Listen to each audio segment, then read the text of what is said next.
Komal and we के Pahuja foundation के द्वारा 11वें थिएटर फेस्टिवल में आप सभी का बहुत स्वागत है। मैं हूं रूप सिंह गुसाई और मेरे साथ मेरे कैमरामैन हैं व्यास कुशवाहा। और आज आपको थिएटर फेस्टिवल की श्रृंखला में 5वें एपिसोड की तरफ, 5वें नाटक की तरफ लेकर के चलते हैं। और ये 5वां नाटक है टॉय थिएटर ग्रुप्स की ओर से, जिसके डायरेक्टर हैं संजीव जौहरी। और नाटक का नाम है गुदगुदी। जी हाँ, गुदगुदाने वाला ये प्ले जो कि थिएटर फेस्टिवल का 5वां प्ले है। मैं बता दूं कि ये कहानी मुंशी प्रेमचंद की कहानियों पर आधारित है। बहुत ही सुंदर प्रस्तुति है। तो आइए सीधा आपको लेकर के चलता हूं थिएटर के अंदर और देखते हैं गुदगुदी। बाकी की बातें उनकी टीम के साथ बाद में करेंगे, वो आप तक पहुंचाने की कोशिश करूंगा। ये गुदगुदी है क्या?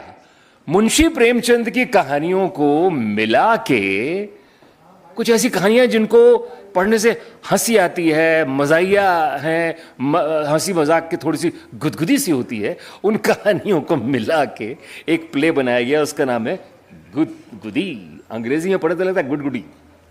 गुदगुदी तो कहानियों पर आधारित है, जिसके डायरेक्टर हैं संजीव जौहरी और ग्रुप का नाम है टॉय थिएटर ग्रुप की गुदगुदी।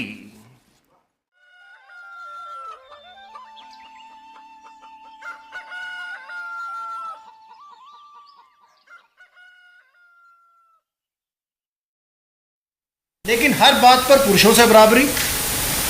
और अब सरकार कह रही है कि वो शत्रु सीमा में जाकर बमबारी भी करेगी। ये उनके बस की बात है क्या? क्योंकि उसके लिए अलग तरह की क्षमता चाहिए, जैसे अटूट संकल्प शक्ति।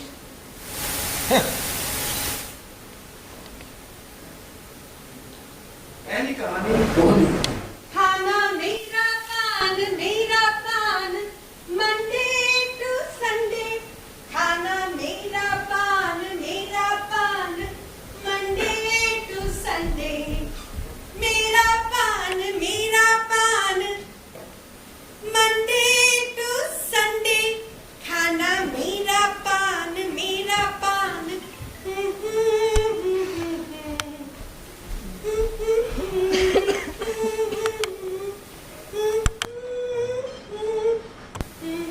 बिजुलिया पान भंडार। नमस्ते बाबूजी। नमस्ते। ये दुकान कब खुली? आज ही, बल्कि अभी ही। बहुत बढ़िया। बाबूजी, बोहनी तो करा दीजिए। हाँ जरूर। एक जोड़ी सादा पान लगा दो। अभी लियो। और चूना ज्यादा मत लगाना, कहीं ऐसा ना हो कि जबान कट जाए। अरे बाबूजी, आप फिक्र मत करो। ऐसा पान लगाऊंगी कि रोज खींचे चले आओगे। भाई रोज तो मैं आऊंगा ही। पान की लत है। मतलब ये भी? हाँ है भी। कब पड़ी और कैसे? भाई ये तो मुझे याद नहीं, लेकिन इतना जरूर है कि अगर कोई गिलौड़ियां बना कर खिलाता जाए तो शायद मैं कभी इनकार न करूं। मेरी आमदनी का बहुत बड़ा नहीं तो छोटा मोटा हिस्सा जरूर पान की भेंट चढ़ जाता है। कई बार सोचा कि पानदान खरीद, लेकिन पानदान खरीदना मेरे लिए हाथी खरीदने से किसी तरह कम नहीं। और अगर मान लो जान पर खेलकर खरीद भी लूं तो सुपारी कौन काटे? यहाँ तो सरौते की सूरत देखते ही कब कभी छूटने लगती है। अब बाबूजी, कभी बिल्कुल मजबूरी आ पड़े तो मान लो यह सिल, यह कट्टा और ये सुपारी। मगर सरौते से काम लूं, ये गैर मुमकिन है।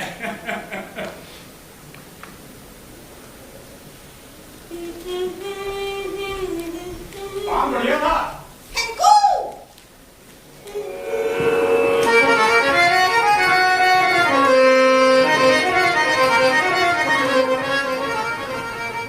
उस दिन जब मेरे घर के सामने सड़क के उस पार पान की नई दुकान खुली तो दिल बाग बाग हो गया। इधर एक फरलांग तक पान की कोई दुकान ना थी और मुझे पान लेने के लिए वो सड़क के उस पार जाना पड़ता था।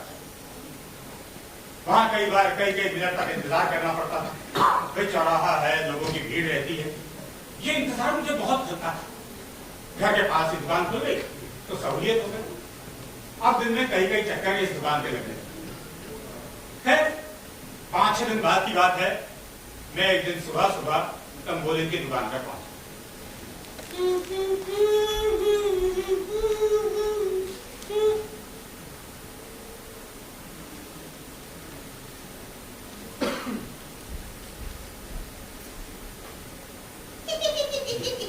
पान।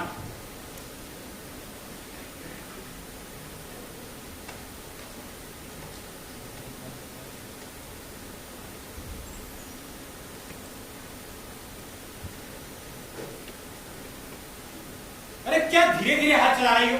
कभी इधर देखती हो, कभी उधर देखती हो। मैं कितनी देर से इंतजार कर रहा हूं, कुछ खबर है इसकी? बाबूजी, आपको देरी तो बहुत हुई, पर 1 मिनट और ठहर जाए। क्यों? वो क्या है ना बाबूजी, बुरा मत मानिएगा, आपके हाथ की बोहनी अच्छी नहीं है। क्या मतलब? कल आपकी बोनी हुई थी, हाँ? दिन में कुल 6 आने की बिक्री हुई। परसों भी आप ही की बोनी थी, 8 आने के पैसे दुकान पर आए। और इसके पहले 2 दिन पंडित जी की बोनी हुई थी, एक दिन 2.5 रुपए आया, उसके अगले दिन 3 रुपए। तो तुम्हारा मतलब मैं मनहूस हूँ? वही तो। क्या कहा? ओहो बाबूजी, आप तो फील कर रहे हैं, अब कभी किसी का हाथ अच्छा नहीं होता।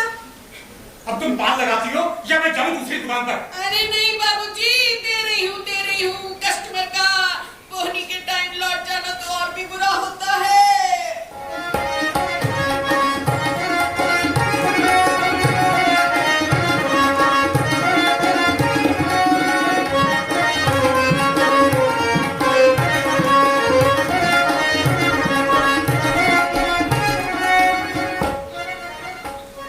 मैं मनहूसियत के दाग को मिटा कर ही रहूंगा, लेकिन कैसे?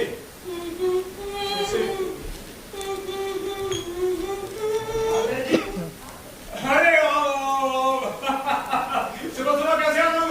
अरे साग भाजी लेने जा रहे हैं, सोचा तुमसे राम राम करते चले। बहुत अच्छा किया, मैं भी अभी लौटा हूँ, पान लेने गया था। अरे सुनो, सामने सड़क के उस पार पान की नई दुकान खुली है, देखी? हाँ देखी, दुकान भी और तंबोलिन भी। अरे नहीं, सुनो, वो तंबोलिन क्या बढ़िया पान लगाती है यार। मजा ले कि कट्ठा पीना जरा सा कब ज्यादा हो जाए, ज्यादा लोग खाकर देखना। अभी तो मन नहीं है और पैसे भी नहीं है। अरे यार, वहां जाओगे तो मन तो कर ही जाएगा, और पैसे मैं दे दूंगा। ये मंजूर है, लेकिन पैसे वापस मत मांग रहा। वो क्यों? तो क्या मुफ्त में किसी की नजर में चढ़ना चाहते हो? यार नहीं, वो बात नहीं है। अच्छा चलो, आज एक ढोली पान मेरी तरफ से लो। हाँ तुम भी लो। भगत जी, इसको बाप रे। अरे बाबू,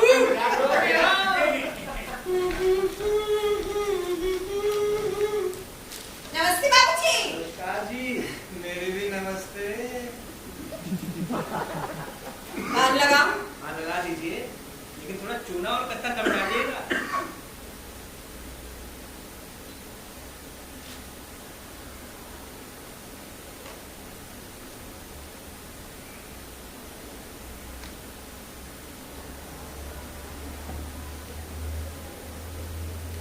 तो क्या पैसे पूरे हो गए? हाँ, इतना महंगा पान? 2 पैसे पान के और 1 पैसा आंखें सेकने का।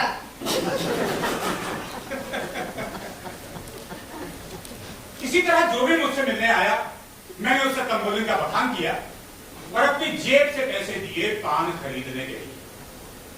अगले दिन सुबह सुबह मैं फिर तंबोलिन की दुकान पर पहुंचा।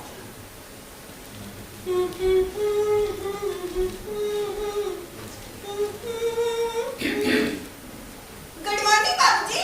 Good morning. Good morning. क्या बात है, आज बड़ी खुश नजर आ रही है। बाबूजी, कल तो आपके हाथ की बोहनी बहुत ही अच्छी हुई। अच्छा? हाँ, दुकान पर कुल 3.5 रुपए आए। मतलब मैं मनहूस नहीं हूँ। अरे नहीं बाबूजी, सॉरी। बाबूजी, अब आप ही मेरी बोहनी करा दिया करिए। एवरीडेज, मतलब रोज। रोज?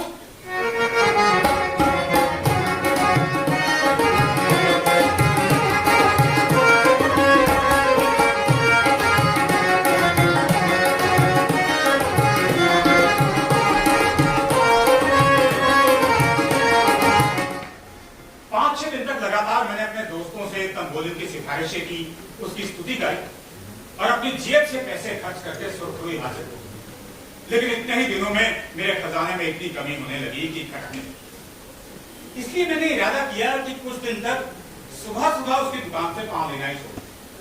जब मेरी बोनी नहीं होगी तो मुझे फिक्र किस बात की रहेगी। अगले दिन सुबह मैंने हाथ मुंह धोया, एक इलायची खाई और किताब पढ़ने बैठ गया।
नमस्ते बाबूजी। तुम आपको देरी हुई तो मैं सोची मैं ही बांध दिया। दुकान पर कस्टमर खड़े पर किसी के भी हाथ की गोली नहीं की। मैं सोची आप इसे स्टार्ट करूंगी। ये तो बहुत अच्छा किया तुमने। ओ, हाँ, बोली। वेलकम। मैंने सोचा था मेरे दोस्त 5-6 दिन उसके यहाँ जाएंगे, उसके यहाँ का पान खाएंगे, उससे कुछ बातें करेंगे, तो आप ही उससे मिलने जाएंगे और उसके बाद मेरी सिफारिश की जरूरत ना आएगी। लेकिन शायद तंबोलिन पान के साथ साथ अपने रूप का भी कुछ मोल करती थी, इसलिए कुछ एक ऐसे मित्रों के अलावा जो कोई उसकी दुकान पर गया दोबारा ना गया। आज फिर मुझे पूरे 1.5 रुपए खर्च करने पड़े अपनी इज्जत बनाए रखने के, जेब खाली होने। अगले दिन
बैठता हूं।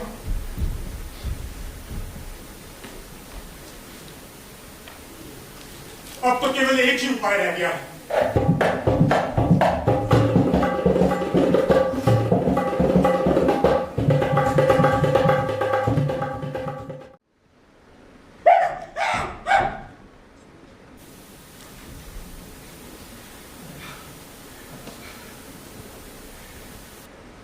वो मोहल्ला छोड़ने के बाद मैं इतना खुश हूं जितना कोई कैदी जेल खाने से निकलने के बाद भी ना होता होगा। उस पंछी की रिहाई का अनुभव हो रहा है जिसे पिंजरे से आजादी मिल गई हो, जिसके पंख खुल गए। चैन से सो सकता हूं यहां।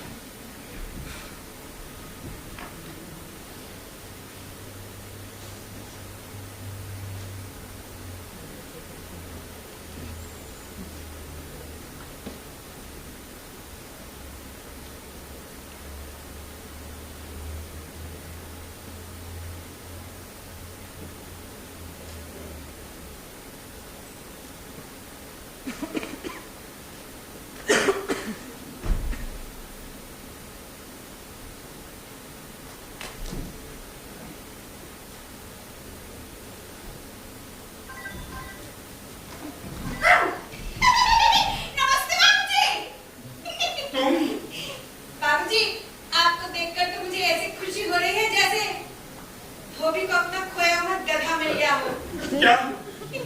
लेकिन बाबूजी, आप तो वो मोहल्ला छोड़कर ऐसे भागे, किसी को पता भी न चला। उसी मोहल्ले में एक से एक अच्छे मकान थे। मुझे क्या पता था कि आपको उस मकान में तकलीफ है।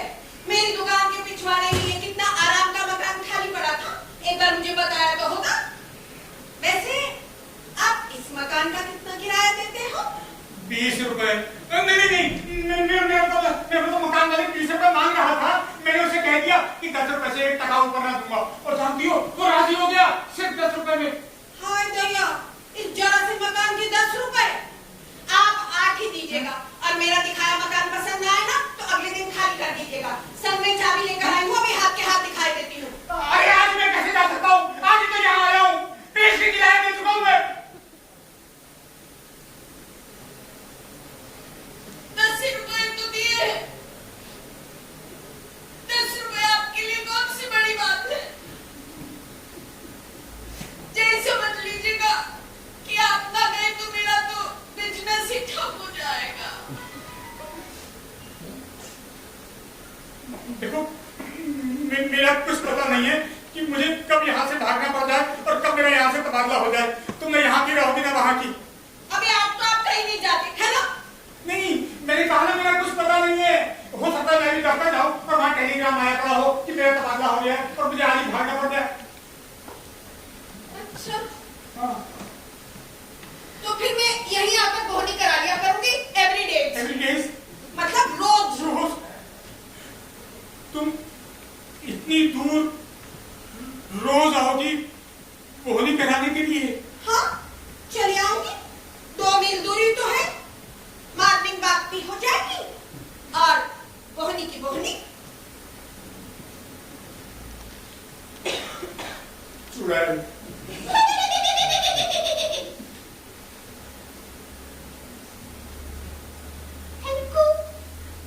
मैं रुकता हूँ।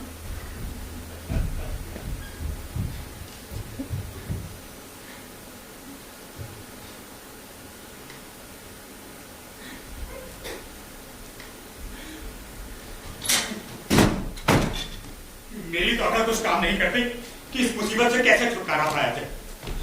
अगर आप में से कोई साहब या कोई मेम साहब मुझे इसका उपाय बता सके तो मैं आपका आभारी रहूंगा।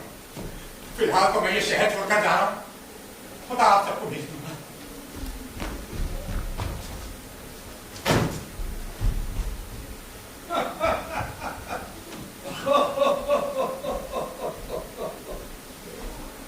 ये बात तो सही है कि कुछ महिलाओं में अटूट संकल्प शक्ति जरूर होती है, और ये बात भी माननी पड़ेगी कुछ पुरुषों में ये बिल्कुल नहीं होती। लेकिन एक वॉरियर बनने के लिए कुछ और गुण भी चाहिए, जैसे स्ट्रैटेजिक थिंकिंग। चीन के एक नामी फिलोसोफर हुए हैं सुन त्सु।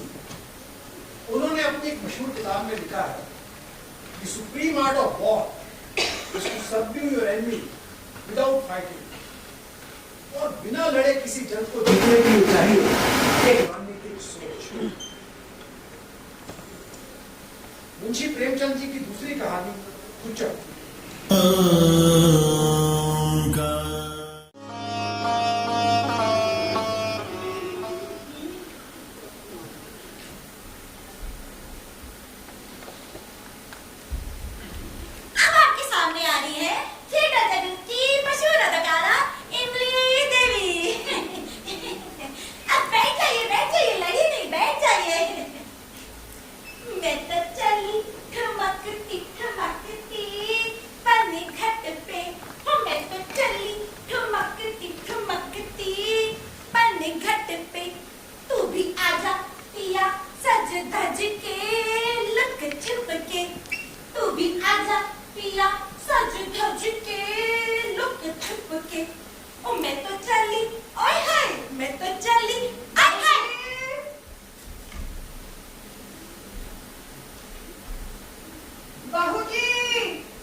कुंदनलाल जी कचहरी से घर लौटे तो देखा उनकी धर्मपत्नी सब्जी वाली से सब्जी ले रही है। रामेश्वरी देवी बाबू कुंदनलाल जी की दूसरी पत्नी है।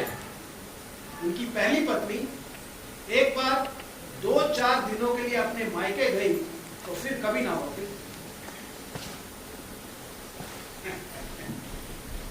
पालक कैसे दी? पालक सिर्फ टका से है भौजी। मैं 1.5 पैसे दूंगी। 1.5 पैसे? 1.5 पैसे में तो ना हो पाएगा। ना ना मैं तो 1.5 ही दूंगी। अरे पालक देखो तो सही कितनी ताजा है।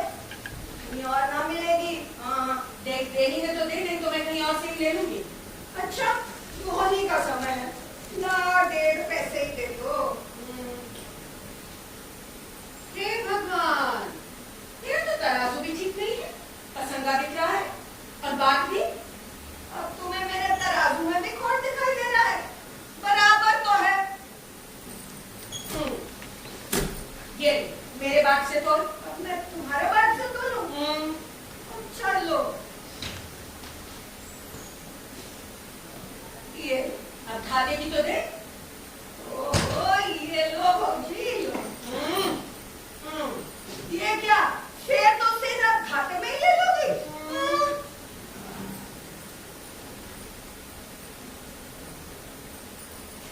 अपना आने की मैं तुम्हारे यहाँ। हाँ मैं तो आई हूँ। अच्छा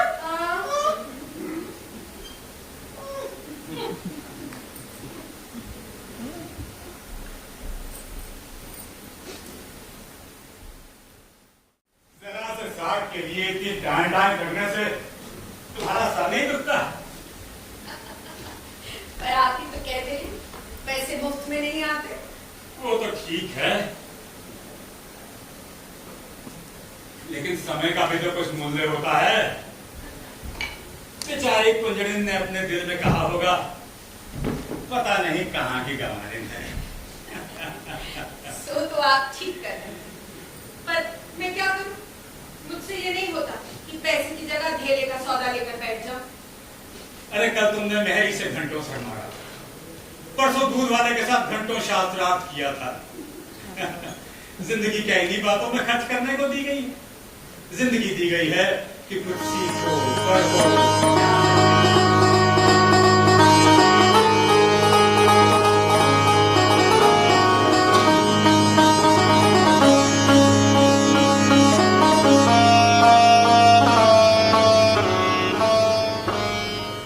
दिमाग से काम लिया करो, दिमाग से। हाय राम!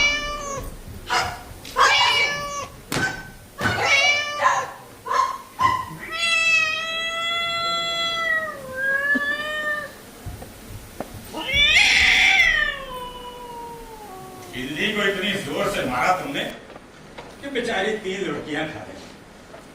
अगर मर जाती तो? अरे सारा दूध पी गई है। उसे मारने से दूध वापस तो ना मिल गया?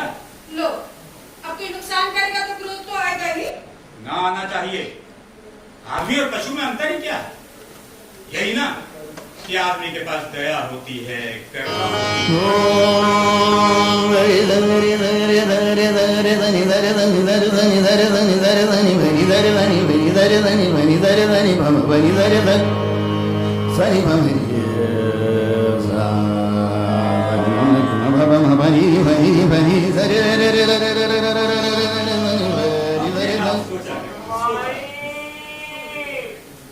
रोटी दे दे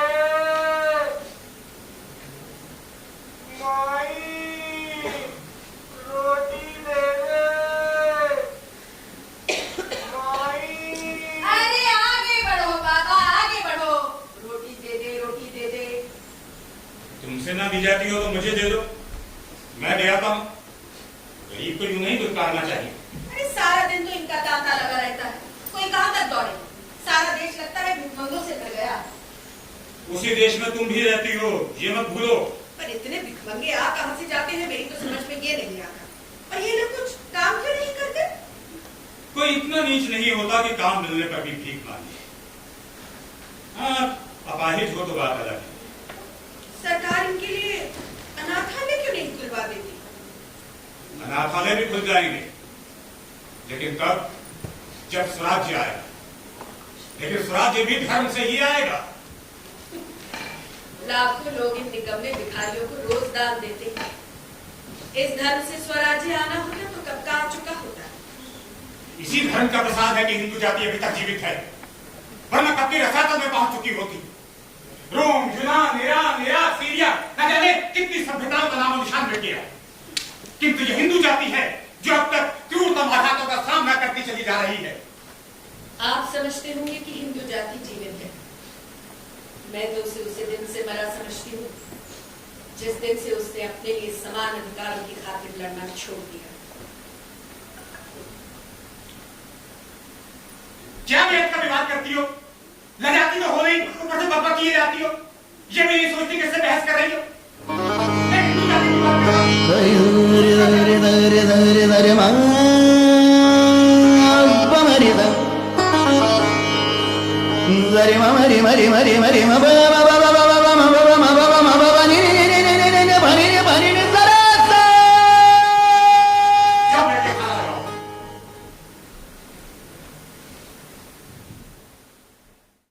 एक दिन बाबू कुंदनलाल जी ने अपने ढेर सारे मित्रों को दावत पर बुलाया, तो पत्नी रमेश्वरी देवी से पूछने की जरूरत न समझी। बेचारी रमेश्वरी देवी जो सुबह से रसोई घर में घुसी तो देर रात तक सर न उठा सकी।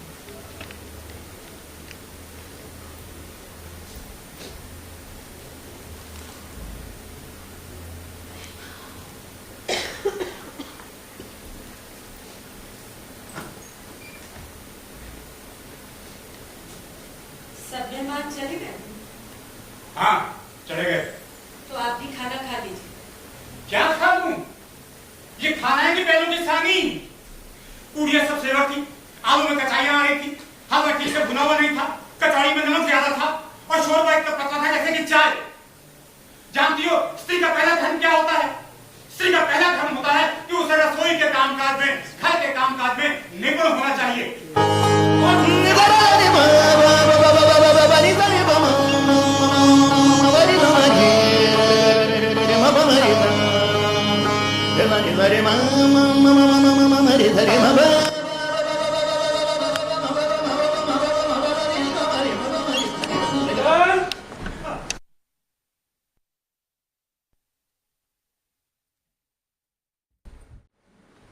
बाद की बात है, एक दिन बाबू कुंदन लाल जी के दूर के रिश्तेदार आए और अपना बोरिया बिस्तरा लेकर डेरा डाल दिया।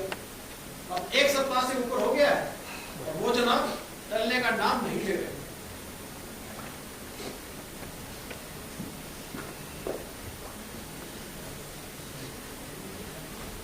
रामेश्वरी, रामेश्वरी, चल जाओ। जी? ये क्या मुसीबत पाल दी है तुमने? मैंने? और नहीं तो क्या मैंने? अगर तुम इतनी खातिरदारी नहीं करती तो अब तक का पल लंबा हुआ होता। जब किसी को दिन में 3 बार भोजन और 50 बार पान मिलता है तो उसे क्या पागल कुत्ते ने काटा है कि वो अपने घर जाएगा? ऐसे निकम्मी हालत से उनकी खातिरदारी करना उनकी आत्मा का सर्वनाश करना है। अगर ये महाशय यहाँ पर 1 महीना छोड़ो 1 हफ्ता भी यहाँ रह गए तो ये किसी काम के नहीं रहेंगे, बिल्कुल निकम्मे हो जाएंगे। और इसका सारा का सारा बोझ जानती हो किसके सर होगा? तुम्हारे, सिर्फ तुम्हारे।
क्या हुआ इमली?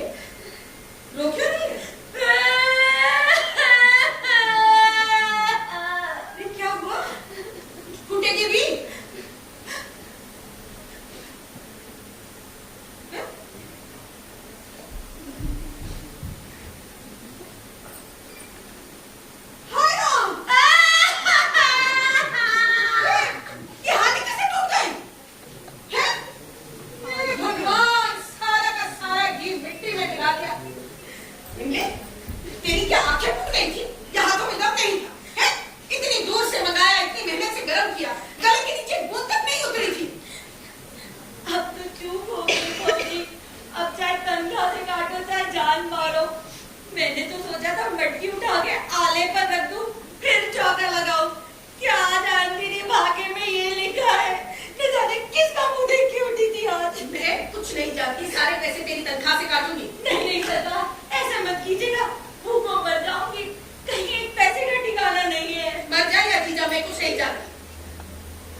आज तो तूने बड़ा नुकसान कर रहा है।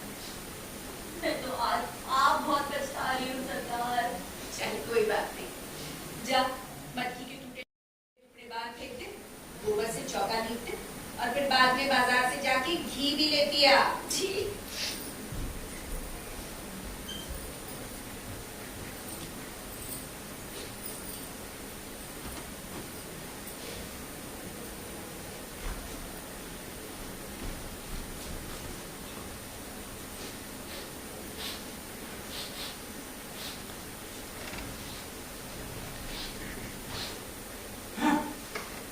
ये हांडी कैसे टूट गई? इमली उठाकर ऊपर रख रही थी, उसके हाथ से छूट पड़ी। और सारा घी बह गया? हाँ। तुमने उसे कुछ कहा नहीं? क्या कहती, थोड़ा बहुत डांटा, उसने कोई जानबूझकर थोड़ी गिराई है। और ये नुकसान कौन भरेगा? हम भरेंगे और कौन भरेगा? मेरे हाथ से छूट पड़ती तो क्या हाथ काट लेती? तुम्हारी कोई बात मुझे समझ में नहीं आती। अरे जिसने नुकसान किया है उससे वसूल होना ही चाहिए, ये ईश्वरीय नियम है। आंख के बदले आंख, प्राण के बदले प्राण, ये बाइबल जैसी महान पुस्तक में लिखा है। अगर इस संसार से दंड का विधान उठ जाए तो ये संसार रहने लायक नहीं रहेगा। हत्यारे दिन दहाड़े हत्याएं करने लगेंगे, खून की नदियां बह जाएंगी, लूटपाट मच जाएगी। और किसी बात से नहीं तो मर्यादा की रक्षा के लिए हमें उसे दंड अवश्य देना चाहिए। ये पैसे उसकी तनख्वाह से काटने ही पड़ेंगे, वरना आज उसने ये हांडी तोड़ी है, कल तो कोई और नुकसान कर देगी। मैंने उसे माफ कर दिया है। मैं उसे माफ नहीं कर सकता। बाबूजी, मुझसे चूक हो गई। आप सारे पैसे मेरी तनख्वाह से काट लीजिएगा। पैसे अभी है नहीं, वरना अभी लाकर धर देती। तू यहाँ क्या करने आई है? बड़ी आई पैसे वाली, भाग यहाँ से। तुम क्यों उसकी इतनी वकालत कर रही हो? अरे ये तो मोटी सी बात है और इसे बच्चा भी समझता है कि जिसने नुकसान किया है उसे उसका दंड भोगना चाहिए।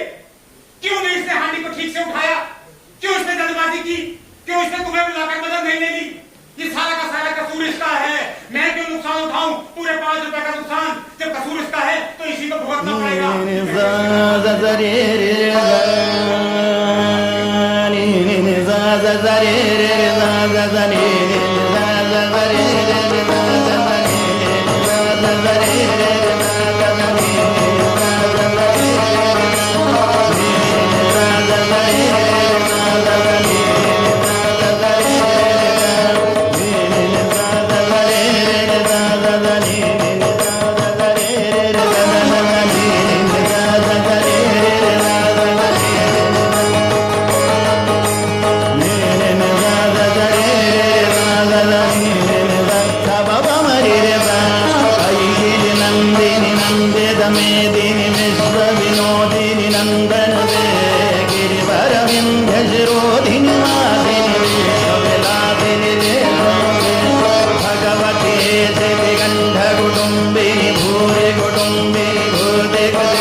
अगली सुबह बाबू कुंदनलाल जी गंगा स्नान करके घर पहुंचे।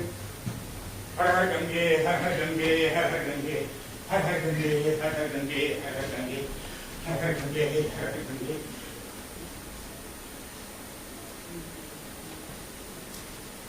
आज मेरी नहीं है?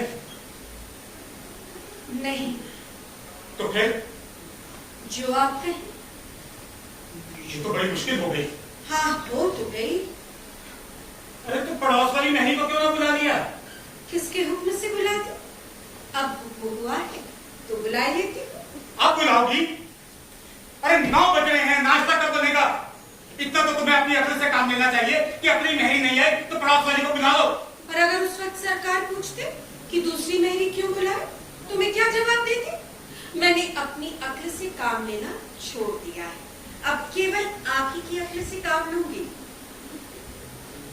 अच्छा, ये बताओ कि इस वक्त क्या होगा? जो आप कहीं सो होगा।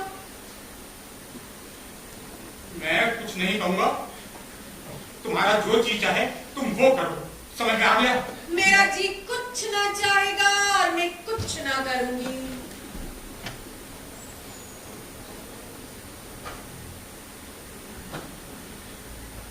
अच्छा ये बताओ कि हम खाएंगे क्या?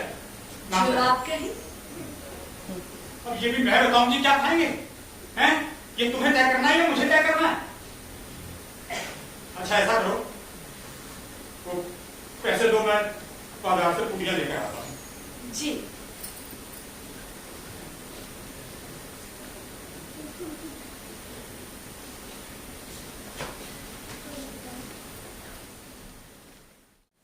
बाबू कुंदनलाल जी बाजार से पूड़ियां लाए तो उनके नाश्ते का काम हुआ। शाम को उन्हें दफ्तर से लौटते हुए थोड़ी देर हो गई।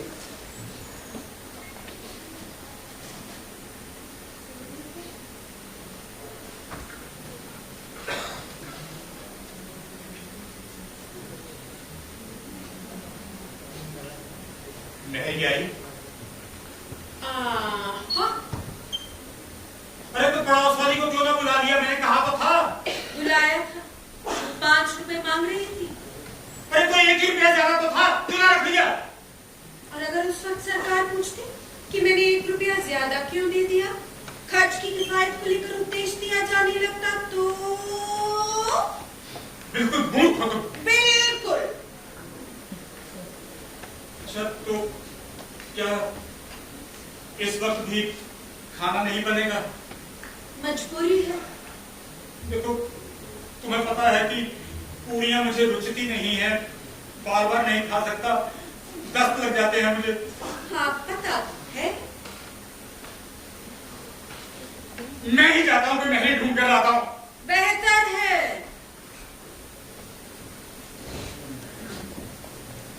बाबू कुंदनलाल जी जिसके यहाँ गए तो पता चला कि मैरी वहां से काम करके चली गई। आखिर एक कहार मिला, उसे 2 आने में ले आए और वो महाशय भी सिर्फ बर्तन धोकर चलते बने।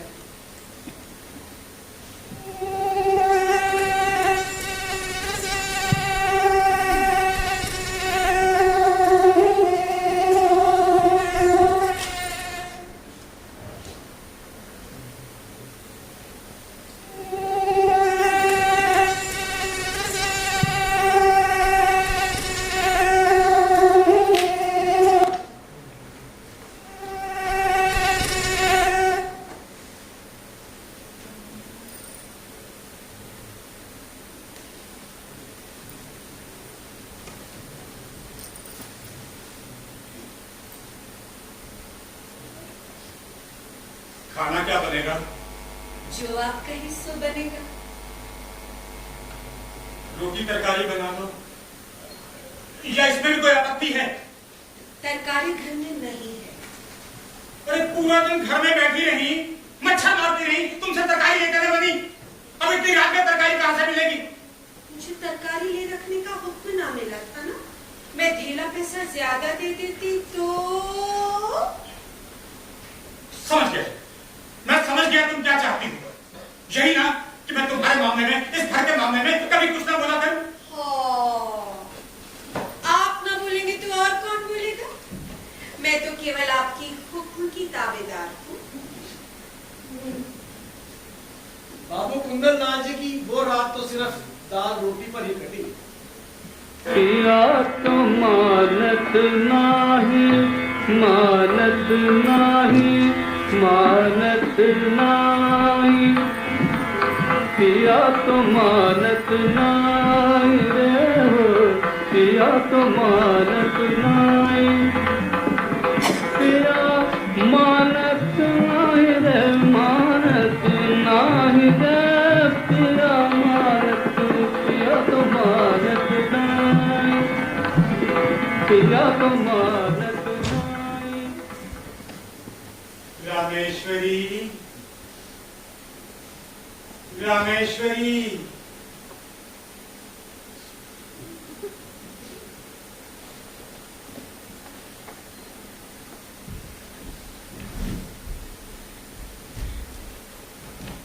रामेश्वरी, तुम नीचे क्यों सो रही हो?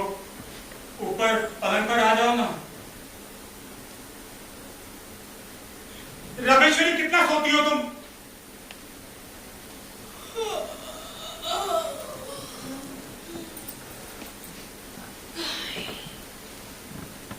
गुलामों को अच्छी नींद आती है। देखो, मेरा मजाक मत उड़ाओ। और सुनो, वो काम वाली आएगी ना, उससे पैसे मत वसूल करना, फिर वो नाराज नहीं होगी और काम पर आती रहेगी। अच्छी बात, कहला भेजूंगी।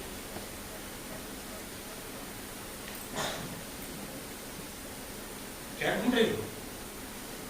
चिट्ठी आई थी। किसकी? माँ की। माँ की? क्या लिखा था? मुझे याद कर रही है। सोचती हूँ 2-4 दिन के लिए मायके हुआ। नहीं, रामेश्वरी, रामेश्वरी, मैं देखो काम पकड़ता हूँ। आगे से तुम्हारे किसी मामले में कभी कुछ ना बोलूंगा। और अगर मैं घर लुटा दूँ तो? अरे लुटा दो चाहे मिटा दो, लेकिन मुझसे रूठो मत। देखो, अगर तुम किसी मामले में मेरी राय मांगोगी तो दे दूंगा, वरना सच्चे दिल से कहते हो? बिल्कुल सच्चे दिल से। मेरी कसम? तुम्हारी कसम, तुम्हारी कसम, तुम्हारी कसम।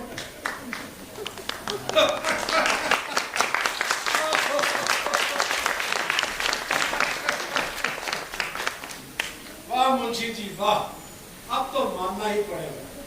अरे बधाई हो, पूरी सोसाइटी को बधाई। जय जय हे महिमा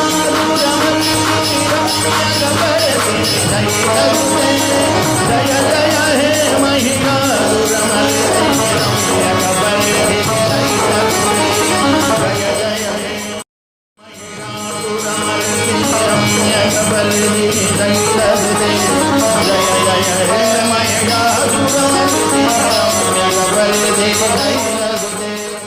ये थी टॉय थिएटर ग्रुप की प्रस्तुति गुदगुदी, मतलब गुदगुदी, और मुंशी प्रेमचंद की कहानी पर आधारित थी, जैसा कि आपने देखा।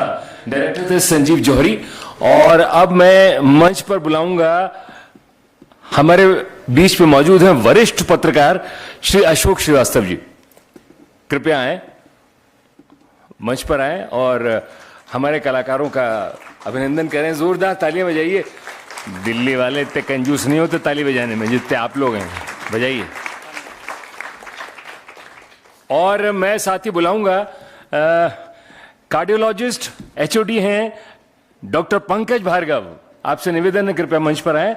और उनके साथ ही हैं डाइटिशियन और न्यूट्रिशनिस्ट हैं डॉक्टर अपर्णा भार्गव। आप भी दोनों मंच पर आए, आपका स्वागत है। दोस्तों ताली ताली ताली। ये महिषासुर मर्दनी खड़ी है, नाराज होगी तो मुश्किल हो जाएगी। ताली बजाते रहें, आइए। बहुत बढ़िया। और अब मैं जो नाटक के हमारे निर्देशक हैं संजीव जौहरी, जौहरी साहब से निवेदन करूंगा वो आए, कृपया कलाकारों का परिचय कराएं। मैं पूरी टीम का आपसे परिचय करवाना चाहूँगा। एक्सट्रीम लेफ्ट पे हैं अलंकार, जिन्होंने मित्र का रोल प्ले किया।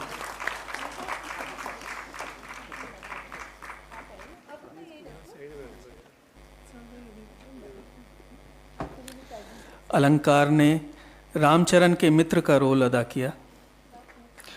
और अलंकार ने बैक स्टेज भी बहुत हेल्प की है, बैक स्टेज बहुत काम किया है। उनके साथ में हैं आरती खन्ना, जिन्होंने इमली का कैरेक्टर निभाया और एस्पायरिंग पायलट का भी कैरेक्टर इन्होंने ही निभाया।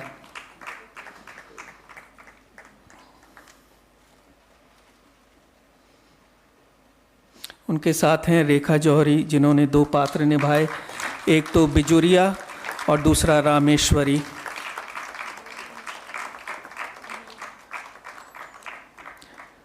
उनके साथ समृद्धि शर्मा जी, जिन्होंने अभिनव भैया सीधे स्टेज पे प्लीज़। और स्मृति मैम, एक मिनट मैम, प्लीज़ आगे आना। वेल, मुझे बताते हुए बहुत खुशी है कि मैम हमारी टीचर रही हैं मॉडर्न स्कूल में और मेरे फादर की कॉलीग भी। तो मैम, आज आपने एक्ट किया, बहुत अच्छा लगा।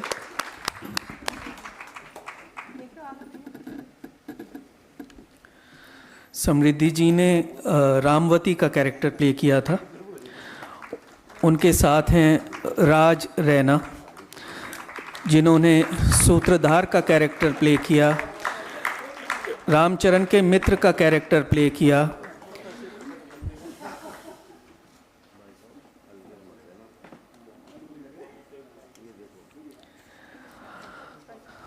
राजेश आहूजा, उन्होंने भी 2 पात्र निभाए, एक रामचरण और दूसरा कुंदन लाल।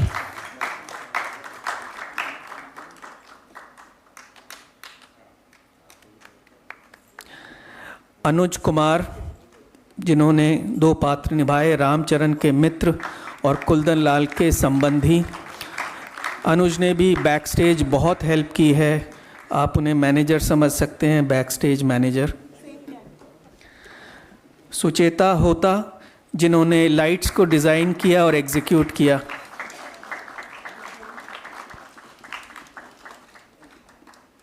और मैं एक और नाम लेना चाहूँगा, वो आज अभी यहाँ है नहीं किसी कारणवश, अदिति शर्मा। उन्होंने भी हमारी बैक स्टेज और प्रोडक्शन में और पब्लिसिटी में बहुत हेल्प की है। Thank you so much.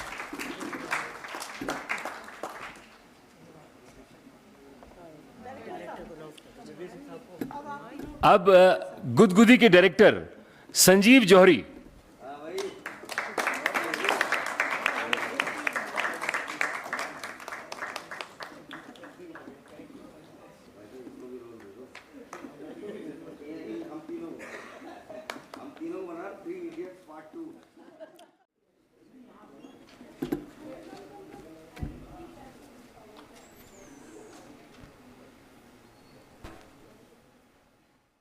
अभी आप देख रहे थे गुदगुदी, और आशा करते हैं कि आपको ज़रूर गुदगुदाया होगा इस प्ले ने, जो कि थिएटर फेस्टिवल का 5वां प्ले था।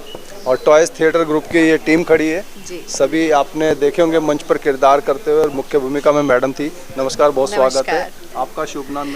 रेखा जौहरी। तो मैडम, इस थिएटर ग्रुप में आप फेस्टिवल में काफ़ी समय से आ रहे जी हैं। जी, हम पिछले 3 साल से आ रहे हैं, पार्टिसिपेट किया जी।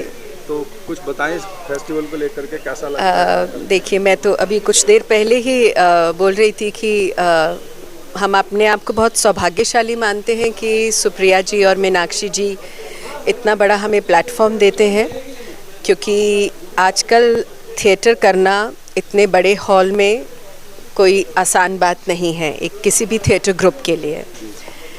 वही एक मेन मुद्दा होता है, फंड्स, पैसे। So it's very difficult to perform in such a big auditorium. So I think credit goes to Meenakshi ji and Supriya ji कि वो अपने पेरेंट्स की याद में एक इतना बड़ा फेस्टिवल ऑर्गेनाइज करती हैं और हम जैसे कलाकारों को मौका देती हैं इतने बड़े स्टेज पे परफॉर्म करने का। गुदगुदी प्ले को लेकर के कुछ बताएं, वैसे तो दर्शक देख चुके हैं। ये हमारा नाटक प्रेमचंद की 2 कहानियों पर आधारित है।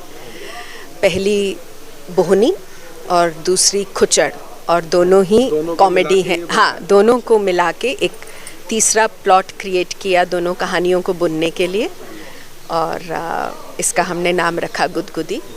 जी। आप कुछ कहेंगे सर? आपका शुभ नाम, परिचय? मेरा नाम है राजेश आहूजा। किस भूमिका में थे आप? मैं कुंदन लाल की भूमिका कर रहा था जी। तो सर बताएं कुछ इस भूमिका को लेकर, कुछ बताएं। भूमिका को लेकर क्या बताऊं, जो दर्शक हैं वो बेहतर बता पाएंगे। एक ऐसा इंसान है जो अपनी पत्नी की किसी बात से खुश नहीं रहता। यानी कि अगर पत्नी ने कोई काम किया तो उसको, जैसे एक कोई होता ना, मीन मेख निकालने की आदत होती है, कमियां निकालने की आदत, तो बस वो हर काम में कमियां निकालता रहता है। कि अगर कुछ उसने मान लीजिए किसी के लिए दया दिखा दी तो कमी निकाल रहा है, और दया नहीं दिखाई तो भी कमी निकाल रहा है। तो इस तरह का इंसान है वो। तो अंत में जो उसमें आकर के झुक जाता है पत्नी के आगे तो वैसे ही झुकते हैं जी। तो अंत में आके उसकी पत्नी जो है वो ये तय करती है कि सबक सिखाना चाहिए, तो वो सबक सिखाने का एक तरीका ढूंढती है और फिर वो सबक सिखाती है और आखिर उस आदमी को झुकना पड़ता है कि जो तू कहेगी वही मैं करूँगा, जैसा तू चाहे वैसा करना है। बिल्कुल जी, बिल्कुल। नमस्कार। आप कुछ बताएं अपने बारे में। मैं समृद्धि शर्मा हूँ, मैंने यहाँ इसमें सब्जी वाली का रोल करा है and I really enjoyed it a lot and I think it's a very big platform for me and that's it. तो आप टॉय थिएटर ग्रुप के साथ ही जुड़े हैं कहीं और? नहीं, टॉय थिएटर। हाँ जी, शुरू से अब तक यही है? हाँ जी। अच्छा, ठीक है, धन्यवाद। नमस्कार सर, मुख्य भूमिका सूत्रधार की भूमिका में थे, है ना? नमस्कार, आपका शुभ नाम? मेरा नाम राज रैना है और मैं टॉय थिएटर ग्रुप के साथ जुड़ा हुआ हूँ। इस नाटक में मैंने सूत्रधार की भूमिका निभाई। सूत्रधार का एक अहम रोल होता है। जी बिल्कुल बिल्कुल। वो ही निभा रहा था, लेकिन जो मेन मैसेज था इस नाटक का वो था महिला की शक्ति। चाहे वो उनकी थिंकिंग पावर थी या उनकी विल पावर थी, वही दर्शाया गया कि आज की ही नहीं, मुंशी प्रेमचंद के ज़माने में भी नारी की शक्ति उतनी ही थी जितनी आदिकाल से है, वही दिखाया गया है। वो हाँ, उसी चीज़ को दिखाया गया और बल्कि वो बार बार हमें दिखाना भी चाहिए कि पुरुष भटक ना जाए कहीं इधर उधर। तो उसके लिए बहुत ज़रूरी है कि ये बताना कि भाई जो है एक इक्वल हाफ जो है या बेटर हाफ जो है वो आज भी नारी ही है। जी, ये आदिकाल से लोग समझते हैं कि पुरुष प्रधान समाज, लेकिन नहीं, क्योंकि शुरू से ही चाहे वो देवी देवताओं का समय हो, शिव शक्ति, रामायण हो, शिव शक्ति, सभी में जो है बिल्कुल दिया गया, वही स्थान वही किया गया, बिल्कुल किया गया। सबसे बड़ी बात यह है कि राज का ये पहला नाटक है। अच्छा। लेकिन पहला नाटक देखकर भी आपको लगेगा नहीं कि इन्होंने पहली बार अभिनय किया। थैंक यू, चलिए बहुत शुभकामनाएं। Thank you so much, thank you. तो आइए अब आखिर में मिलते हैं जो प्ले के डायरेक्टर हैं और टॉय थिएटर ग्रुप्स के डायरेक्टर हैं, संजीव जौहरी जी। बहुत स्वागत है सर हमारे चैनल में। बहुत बहुत धन्यवाद। बहुत अच्छा जो ये आज थिएटर फेस्टिवल में जो 5वां प्ले आपका था, काफ़ी सराहा लोगों ने जी। तो क्या इसमें आप कहना चाहेंगे लोगों से? बस नारी शक्ति पर ये प्ले है और बड़ी बहुत अच्छा लगता है कि मुंशी प्रेमचंद आज से 100 साल पहले भी लिखते थे, तो उस समय भी वो नारी शक्ति मतलब कितने जागरूक थे। He was way ahead of his times.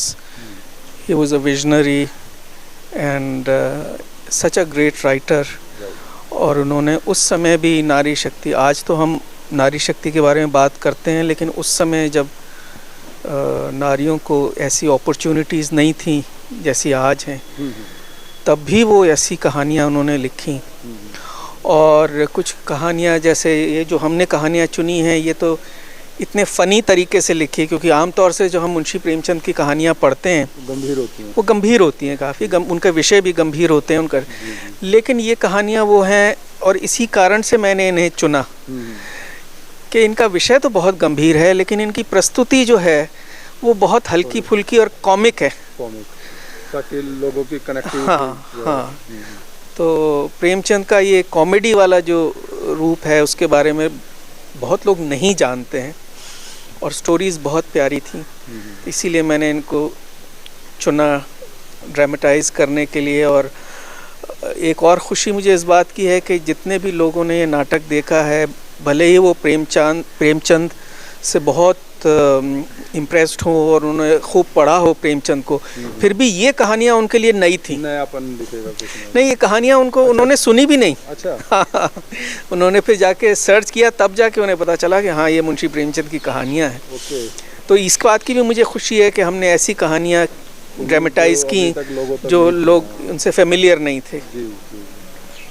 Thank you, बहुत धन्यवाद। Thank you.